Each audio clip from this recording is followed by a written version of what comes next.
오늘은 지난 시간에 이어서 그 사르트르의 참여문학론입니다. 참여문학론을 2시간 만에 다 얘기하기가 좀 벅찬데, 많은 부분을 좀 생략하고, 핵심적인 내용만 말씀드리기로 하겠습니다. 사르트르의 이름과 더불어서 아마 가장 많이 알려진 단어가, 자유라는 단어도 있지만, 어쩌면은 그 참여, 그러니까 불어로는 앙가주망인데요. 그러니까 앙가주망, 문학론 주창자, 이렇게 해서 사르트르 이름과 아마 가장 밀접하게 이렇게 연결된 어떤 단어 같은데요, 그죠?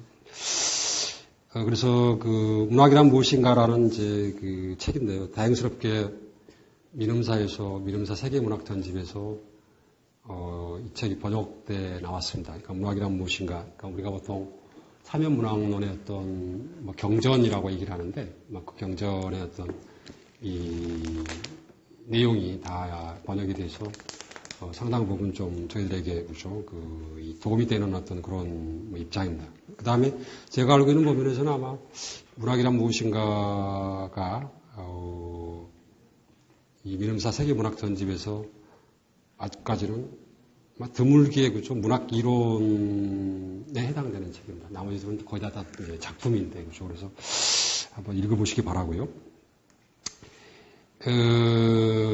참여문학론의 의의는 여러 가지가 있겠죠. 그러니까 지난번에 선생님께서 말씀하셨나 문학이 하는 사회적 기능, 작가의 어떤 사회적 기능, 그다음에 문학의 어떤 위기 시대라고 그러나요? 문학의 어떤 위기라고 말하는데 그런 어떤 위기 상황에서 문학이 무엇을 할 수 있는가? 그런 물음과도 무관하지 않은 것으로 보이고, 그다음에 이제 이따가 보겠습니다만은 독자의 역할이 엄청나게 많이 강조가 됩니다. 그래서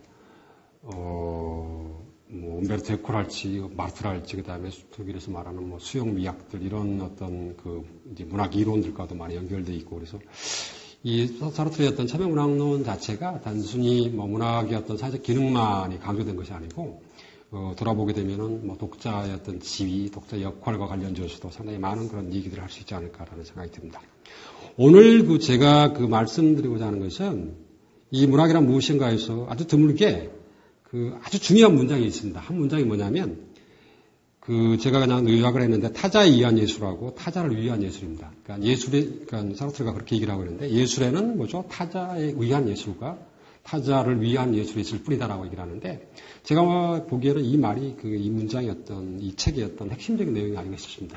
이 문장을 이해를 하게 되면, 이 사르트르의 어떤 문학이란 무엇인가, 그 다음에 또 문학이란 무엇인가에서 전개되고 있는 참여문학론을 어느 정도는 이해를 할 수 있지 않을까라고 생각합니다. 예비적 고찰 항목인데요. 이 문학이란 무엇인가라는 책은 원래는 사르트르가 상황이라는 제목이 붙은 시리즈물이 있습니다. 10권이 나와 있는데 거기에 2권에 포함되어 있습니다. 그래서 이 상황 2권에는 이제 현대지, 사르트르가 1945년에 이제 주도를 해서 창간했던 잡지 이름이 현대지인데, 현대지에 창간사가 들어가 있고, 그 다음에 문학의 국유화라는 제목이 들어가 있고, 그 다음에 문학이란 무엇인가라고 하는 제목 하에 글을 쓴다는 것은 무엇인가, 그 다음에 왜 쓰는가, 그 다음에 누구를 위해 쓰는가, 그 다음에 1947년 작가의 상황, 이렇게 4개의 글이 들어가 있습니다. 그래서 요걸 이제 따로 묶어서, 그러니까 4개의 글을 따로 묶어가지고, 문학이란 무엇인가라는 단행본으로 보통 출간이 되고, 그 다음에 국내에서 번역된 것도 이제 이 제목으로 번역이 된 겁니다. 그러니까 원래 책이 들어있던 책은 뭐냐면, 원래 원본은 뭐냐면 상황 2권이라는 쪽에 들어가 있습니다. 그 다음에 참여문학론을 아주 짧게 얘기를 한다고 그러면 아마 이렇게 얘기를 할 수 있지 않을까 싶습니다. 첫 번째로는 시와 산문의 구별입니다. 아마 문학이란 무엇인가를 읽으면서 가장 어려운 부분이 이제 이 부분인데, 그래서 사르트르는 시의 어떤 참여적 성격을 갖다가 이제 부인한다고 그래야 되나, 하여튼 참여 영역에서는 시를 갖다 제외를 하고 산문을 중심으로, 산문을 근간으로 하는 소설을 중요시하면서, 소설의 글쓰기죠. 소설을 위한 글쓰기, 그러니까 문학이라고 하는 것이 드러내기, 그 다음에 폭로하기, 그 다음에 변화시키기와 동의하다라고 하는, 이게 이제 참여문학론의 어떤 요체가 아닌가 싶고요. 또 다시 다른 어떤 표현을 쓴다고 그러면 글쓰기가 하는 어떤 부원성, 그 다음에 부정성, 그 다음에 이의제기 능력, 그 다음에 그렇기 때문에 글쓰기란, 또 글쓰기 주체인 작가란 한 사회의 지배 세력에 항상 유해하다라고 하는 것이고, 왜냐하면 이제 부르주아가 되겠죠. 부르주아의 어떤 그들의 어떤 뭐 잘못된 행동이랄지 그들의 어떤 만행이랄지 이런 것들을 갖다가 드러내고 폭로하고 이제 너희들 변화해야 된다라고 하는 그런 것을 촉구하기 때문에 그래서 지배 세력에 유해하고 그다음에 그 지배 세력과 항상 적대 관계에 있을 수밖에 없다라고 하는 뭐 이런 정도의 어떤 몇 줄로 몇 마디로 요약하게 되면 사르트르의 참여 문화론이 이렇게 요약되지 않을까라는 그런 생각이 듭니다.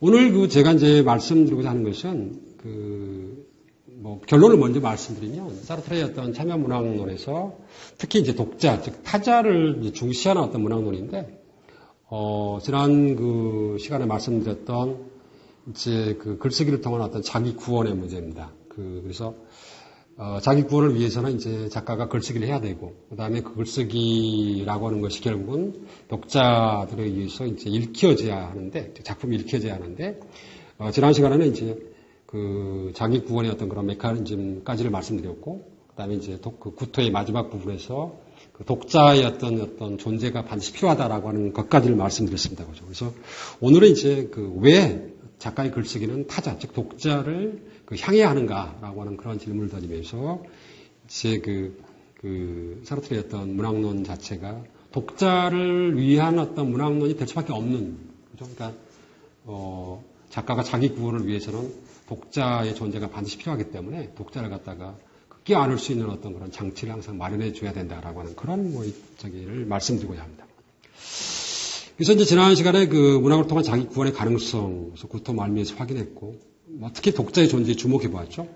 그런데 우리는 이 독자의 존재를 다시 문학이란 무엇인가에서 다시 만나게 됩니다. 그렇죠? 그래서 사르트르는 이제 글쓰기를 행동의 한 특수한 계기, 드러냄을 통한 행동이라고 얘기를 하는데 이 행동이 다른 사람을 향하는 어떤 행동이라고 정의를 하고 있습니다. 한번 읽어보실까요? 우리는 뒤이어 문학의 목적이 무엇일 수 있을지 규정해 보려고 한다.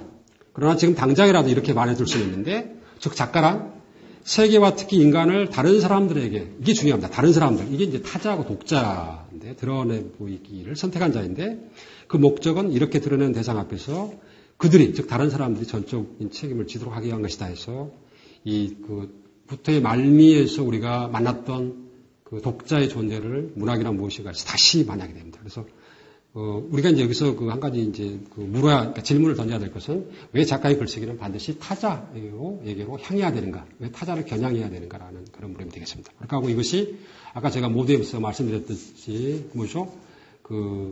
문학이란 무엇인가에서 전개되고 있는 어떤 사르트르의 어떤 문학에 대한 주장이죠. 즉 예술이란 타자를 위한 문학밖에 없다. 예술밖에 없다는 것인데 그것의 한 축이 되겠습니다. 타자에 의한 글쓰기 문학의 측면입니다. 지난 시간에 이제 그런 말씀을 드렸죠. 글쓰기의 동기는 이제 각 작가마다 여러 가지가 있겠지만 사르트르는 모든 작가들에게 공통된 어떤 그런 동기가 있다라고 생각을 하고 그것을 끌어내는 건데 그것이 바로 그러니까 작가가 써낸 작품이죠. 작가가 창조하는 작품에 비해서 볼 때, 그것과의 관계에서 볼 때 어떤 본질적이고 싶은 욕망이라고 말씀드렸죠. 그렇죠? 그래서 지난 시간에 그거는 이미 다 말씀드렸기 때문에 그렇죠? 창작에서 그 결과물의 작품과 관련해서 이 작품의 출연에 있어서 없어서는 안 될 존재로 스스로 여겨주고 따라서 곧 조물주와 같은 존재라고 느끼는 것. 그렇게 함으로써 잉여 존재를 정당화시키는 것. 그렇게 하고 다시 이제 사르트르의 어떤 철학적 용어로 바꿔서 얘기를 하게 되면 작품을 매개로 해서 대자, 즉자의 결합, 즉 자기 자신의 존재 이유를 자기 안에 담고 있는 자기 원인자, 즉 신이 되고자 하는 그런 어떤 욕망을 실현하는 어떤 그런 실현하고자 하는 욕망이 글쓰기 어떤 동기와 연결되어 있다라고 말씀드렸습니다. 오늘 이와 관련지어 가지고 사르트르가 왜 작품을 쓰고 작품을 가지고 이와 같은 어떤 그런 결론, 즉 인간이 즉자 대자의 어떤 결합을 실현한다랄지 신이 되고자 하는 그런 욕망을 실현한다랄지 이런 것들을 가능하다고 생각했는지 이 메커니즘을 밝히려고 합니다. 이와 관련지어 가지고 이제 실존의 세 범주라고 제가 적어놓았는데 존재학문의 한 챕터에서 사르트르가 실존의 범주입니다. 실존의 그 범주를 세 개로 크게 나누고 있는데 함, 그 다음에 가짐, 그 다음에 있음으로 이렇게 나누고 있습니다. 함은 이제 행동이고요. 그 다음에 이제 가짐은 소유고, 그 다음에 이제 있음은 이제 존재인데, 이게 사실 굉장히 중요합니다. 그러니까, 선생님들 아마 쉽게 떠올릴 수 있는 것이 섹스피어 같은 경우는 비동사가 제일 중요했죠. 존재가 중요했죠. 뭐 죽느냐 사느냐가 중요하고, 그 다음에 누구죠? 프롬이죠. 에이리 프롬 같은 경우에는 뭐 자본주의 또는 소유의 개념이 이제 중시되는 그런 상황에서 소유냐, 존재냐라고 하는 그런 질문을 던졌는데, 사르트르는 거기다 하나를 더합니다. 행동입니다. 사르트르의 어떤 뭐 실존, 그 다음에 행동을 중시하는 그런 건데, 그래서 이 실존의 세 범주를 주장하고, 내세우고 있는데, 중요한 것은 뭐냐면, 이 세 범주가 차례대로, 그러니까 행동하는 것, 뭔가를 만드는 것은 사르트르에 따르면 그 결과물을 자기가 갖고자 하는 어떤 소유, 가짐의 어떤 범주로 환원이 가능하고 바뀔 수가 있고, 그 다음에 가짐이라고 하는 것, 소유라고 하는 것은 다시 존재, 있음의 어떤 범주로 환원, 바뀔 수가 있다는 것입니다. 그래서 이제 제일 여기서 이제 이해하기가 좀 어려운 것이 첫 번째 환원입니다. 뭐냐면 사람들이 뭔가를 만들고 그 만듦의 어떤 결과물을 사람이 갖고자 한다는 것인데 이게 좀 제일 어려운데 하여튼 사르트르는 그런 내용을 들고 있습니다. 그렇죠? 그래서 만약에 이제 그런 어떤 사르트르의 생각을 우리가 받아들인다면, 즉 인간이 뭔가를 하고 그 결과물을 자기가 소유하려고 하는 어떤 그런, 그죠? 그러니까 함의 범주가 가짐의 범주로 환원이 가능하다라고 하는 것을 받아들인다면 그 다음에는 좀 쉽습니다. 가짐은 곧 이제 존재 또는 있음의 범주로 환원이 가능하다는 건데, 이게 제가 보기에는 제일 의미심장한 것 같아요. 그러니까 약간 좀 이렇게 좀 엉뚱한 얘기 같은데, 실제로 많은 우리가 신뢰를 두를 수가 있습니다. 그러니까 가장 대표적인 케이스가 이제 그런 건데, 옛날에 이제 지금도 대한민국에서 돈 벌려면 땅 투기밖에 더 있어요. 그죠? 투기밖에 더 없죠. 아파트 투기나, 그죠? 그러니까 어떻게 해서든지 하여튼 이렇게 부자가 되게 되면 없던 걸 가진 거 아니에요. 그래서 많은 사람들이 이제 큰 집을 이제 구하고 아파트 좋고 구해서 거기다가 이제 콘텐츠를 넣어야 되겠죠. 그죠? 그래서 많은 경우 이제 가구들 여러 가지들 사는데 이제 벽도 장식하고 그다음에 이제 장식하려면 옛날에는 전부 다 나무죠. 백과사전이랄지 전집류 있죠. 세계문학전 이런 것들을 갖다가 꼽아놓은 겁니다. 그게 뭐냐면 내가 비록 어떤 땅 투기를 해서 돈을 벌었지만 내가 이런 걸 갖고 있다. 그러니까 백과사전이랄지 무슨 전집류랄지 이런 걸 갖고 있다 그래가지고 마치 자기 어떤 존재를 갖다가 좀 더 강화하는 그런 쪽입니다. 그래서 선생님 이제 자녀분들을 키우실지 안 키우실지 아직 모르겠는데 되게 이제 고민이 많이 됩니다. 왜냐하면 저는 이제 가난하니까 딸내미가 이제 그래서 아빠 왜 우리 차는 이렇게 조그매? 아빠 우리 집은 왜 이렇게 좁아? 아빠 왜 이렇게 우리 집은 못 사는 데서 사는 거야? 이런 식으로 나오게 되면 이제 할 얘기가 없어요. 왜냐하면 그 아이들 사이에서는 이제 제가 아버지 엄마가 이제 아파트를 몇 평을 갖고 있냐, 그 다음에 차를 어떤 걸 갖고 있느냐 이런 것들이 어떤 존재를 갖다가 그들의 있음을 갖다 대변하는 것이기 때문에 그래서 사실 천민자본주의라고 제가 적어놨는데 아마 가짐의 범주가 있음의 범주로 가장 환원이 된다라고 하는 것이 강조되는 게 아마 천민자본주의가 아닌가 싶어요. 그래서 제가 프랑스에 있을 때 이제 들었던 얘기 중에 하나인데 옛날에 그런 적이 있었다면서요. 그러니까 우리나라에서 제일 좋은 차가 지금은 에쿠스고 제네시스인가 그런 차인데 옛날에는 그랜저가 제일 좋았던 차 아니에요, 그죠? 그래서 그랜저를 몰고 가는데 티콘가 조그만 차가 이제 추월하니까 그랜저가 다시 추월해가지고 멈춰서게 해서 운전사를 때렸다는 거 아닙니까? 그죠? 왜? 티코를 모으는 너는 조그만 차인데 너의 존재는 그만큼밖에 안 되는데 그랜저를 몰고 가는 나를 네가 앞서 이런 식이죠. 그러니까 가짐이라고 하는 것이 있음을 이렇게 보여준다고 하는 것은 상당히 많은 경우 우리가 알 수가 있습니다.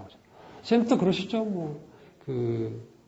제가 오늘 또 어디서 얘기를 했는데, 저는 가방이 아주 컴퓨터 가방인데, 실용적이고 가지고 그런 가방인데, 좀 헤르메스라 할지, 루이비통 가방을 들었다 그러면 이게 또 달라지는 거 아니에요? 그죠? 어깨가 갑자기 무거워지고 그런 거 아니에요? 그런 식의 개념입니다. 그래서, 그 다음에 선생님들 다이아 반지라도 하나 끼게 되면 맨날 이러는 거 아니에요? 그죠? 봐달라고. 그러니까, 결국은 가짐이 있음을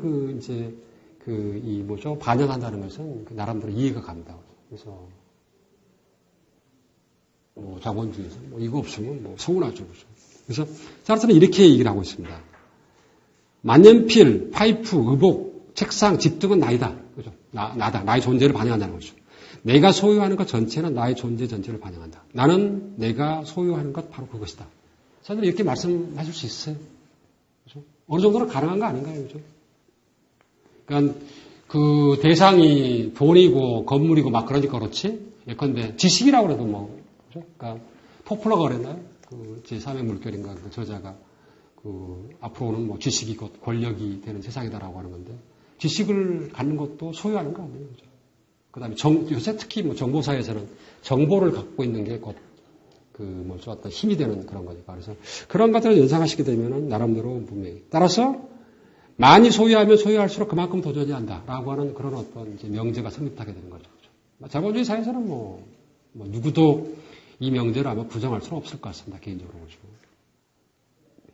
그래서 요새 우리 뭐 소유권 그런 얘기를 많이 하죠. 초상권, 소유권. 그게 다른 사람의 소유 대상, 소유권의 침탈이고 따라서 소유권을 침탈하는 것은 소유자의 존재 자체에 어떤 타격을 입히는 거라고. 사르트르가 들고 있는 예가 참 재미있습니다. 사람이 생전에 소장했던 물건들을 함께 매장하는 옛날의 풍수 있죠. 그러니까 뭐 이집트랄지 중국이랄지 우리나라에서도 그런 게 있나요? 그러니까 좀 뭐 고관대작이랄지 이런 사람이 죽게 되면은 뭐 그 사람이 사용했던 물건들을 다 같이 이렇게 매장하는 풍습이랄지, 그 다음에 이제 뭐 노예 같은 경우죠. 뭐 노예도 같이 팔려가고 또 어떤 경우는 죽은 경우에는 노예까지 다 이렇게 뭐 생매장 당하는 건데, 그거는 다 이제 그 뭐죠? 사르트르의 표현에 따르면 죽은 사람이 생전에 사용했던 일용품들을 빼고 매장하는 것은 그 사람의 다리 하나를 빼고서 매장하는 것도 같다라고 하는 것입니다. 그래서 이것과 관련지어 가지고 아주 재밌는 그 뭐죠 단어 중에 하나가 불어 단어에서 포세데라는 단어입니다. 그러니까 포세데라는 단어는 뭐냐면 그 원래는 소유하다라는 단어입니다. 근데 이 단어의 뜻 중에 하나가 귀신 붙은 그런 말이 있어요. 그죠? 선생님들 그 제가 자주 듣는 예 중에 하나가 그 뭐죠? 그 도스토옙스키의 작품 중에 악령들이라는 작품이 있습니다. 귀신 붙은 거거든요. 근데 그 악령들이라는 뭐죠? 그 불어 번역 그 제목이 레포세데입니다. 레포세데.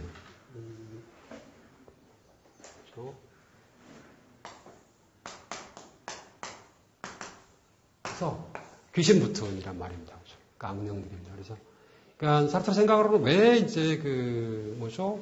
죽은 사람, 좀 높은 사람이 죽었을 때 소장품들을 갖다 그냥 뭐죠? 빼고 묻으면 다리 하나를 빼고 묻는 거가 같냐라고 하게 되면 물건들 있죠? 이게 뭐 생산품이든 뭐 상관없이 아니면 소유 대상이니까 소유된 거에는 뭐냐면 주인이죠. 그것을 만든 사람의 주체성, 그러니까 정신, 주체성, 그 다음에 혼이죠. 혼이 거기에 달라붙는다는 얘기를 합니다. 선생님들 가끔 그런 얘기를 하죠. 선생님들 중구시장에 자주 가세요? 중구시장. 아름다운 가게랄지, 사랑, 이렇게 하는데. 저는 가끔 들립니다. 왜냐하면, 프랑스 있을 때 워낙 벼룩시장을 거의 일요일마다 이렇게 버릇해가지고, 국내에서도 가끔 이제 그런 것 때문에 가는데, 어떤 사람들은 중고시장에서 물건 사는 걸 굉장히 싫어합니다. 남이 입었던 옷이랄지, 남이 썼던 무슨 신발이랄지, 남이 신었던 뭐랄지 이런 것들을 굉장히 싫어해요. 왜? 이것 때문에 그렇습니다. 그러니까 우리 그런 거 있죠. 그러니까 국내에서도 그런 풍습을 아직도 있죠. 사람이 이제 생을 다 살고 죽게 되면은, 이 세상을 떠나게 되면은 그 사람이 썼던 물건들을 다 태워버립니다. 그죠? 그게 뭐냐면 제가 보기에는 이런 논리거든요. 다 그 물건 또는 소유품의 소유자의 정신, 혼이 달라붙어 있다는 그런 개념입니다. 그죠? 이런 것들은 그러니까 제가 보기에는 사르트르가 지금 여기서 얘기하고자 하는 바는 그런 것이 아닌가. 즉, 소유 행위 속에서 나는 소유하는 자와 소유되는 대상이 한 쌍입니다. 그러니까 이게 어떤 적이냐면, 작품을 썼죠. 그러니까 작가가 글쓰기를 통해서 그러니까 작품을 이제 썼습니다. 생산해낸 겁니다. 이게 이제 함의. 근데 이거 사르트르의 어떤 논리에서는 함의 논리가 이제 가짐의 논리로 그러니까 환영이 되기 때문에 이 작가가 작품을 소유하게 되는 겁니다. 그러니까 작가하고 이 작품이 결국은 뭐죠? 하나가 된다는 얘기죠. 한 쌍이 된다는 얘기니까. 소유하는 자와 소유되는 대상이 한 쌍이 된다는 얘기거든요. 사르트르는 이 쌍의 의미가 중요합니다. 이 쌍의 의미가. 그죠? 그죠? 이거는 뭐 부정할 수 없겠죠. 그래서 사르트르가 겨냥하고 있는 바는 뭐냐면 이걸 가지고 작가가 자기가 쓴 작품, 자기가 만드는 작품을 가지고 이게 이제 그러니까 내가 이제 가지는 거니까 가지고서 결국 뭐냐면 그 신의 존재 방식, 그죠? 그러니까 후수하고 그 다음에 앙수하고의 어떤 퓨전을 갖다가 이루는 것이 가능하다라고 생각을 한 겁니다. 소유를 함으로써, 그러니까 내가 이 책을 썼으면 이 책을 내가 가짐으로써 이 상태가 가능하다라고 생각을 한 것입니다. 제가 보기에는. 그러니까 일단은 작가가 뭐 인간이고 그 다음에 뭐 의식의 주체이기 때문에 사르트르적인 그 뭐죠 그 철학 사르트르의 자유체계 내에서는 이 후수화라고 하는 것은 분명하죠. 그죠? 그러니까 내가 이 책을 썼으면은 그 나라는 사람은 사람이기 때문에 그죠? 그러니까 이거는 분명합니다. 그 다음에 이제 이걸 채우는데 작품이 일단은 이 역할을 합니다. 왜냐하면 우리가 이제 이 작품을 이게 어떤 작가의 어떤 정신적인 어떤 그런 어떤 뭐죠 이 여러 가지 것들이 이 책에 반영됐다라고 하는 것을 차치하면 이 책은 뭐죠? 그냥 사물이죠. 그냥